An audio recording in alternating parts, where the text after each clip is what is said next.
The House Judiciary today, the committee, I should say, was busy this morning moving articles of impeachment on Philadelphia District Attorney Larry Krasner. It is expected to go to the full House for a vote tomorrow before they get out of town. Remember, Republicans have a big majority now. They won't next session, so for them there's a sense of urgency to get this done.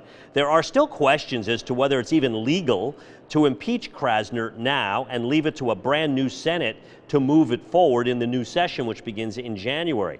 Krasner insists this body doesn't have the legal power to impeach him without alleging that a crime has been committed, and they're not alleging that. Republicans, though, call it a dereliction of duty for dropping or withdrawing charges at an abnormally high rate and for refusing to prosecute certain crimes. He has continued pursuing these policies as homicides, violent crime, theft, and overall crime reach record levels, jeopardizing the welfare of our citizens and undermining the criminal justice system entirely. Impeachment of a local official because a legislative majority doesn't like that official's policies, as stewards of this Commonwealth, that should terrify us.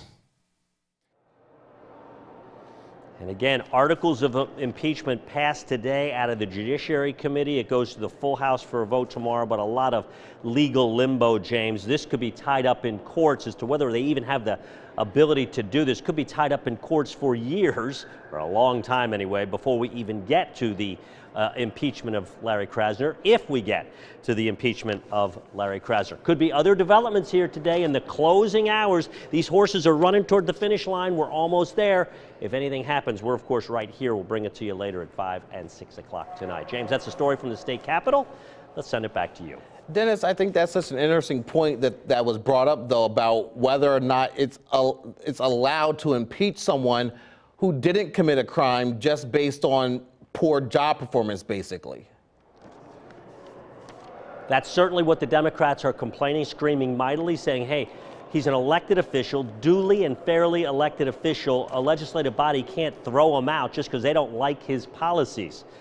So that's going to be one of the big questions, and whether, you know, we got a weird place now. They're at the end of this session and they're going to the next session.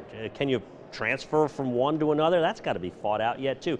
Lots of hurdles here, legal hurdles, James, before it ever gets to an actual impeachment. We'll keep you posted. Yeah, I know you will, Dennis. Always lots of questions swirling around there at the state capitol, but Dennis on top of it all, as always. Dennis Owens live for the state capitol. Thank you so much for that.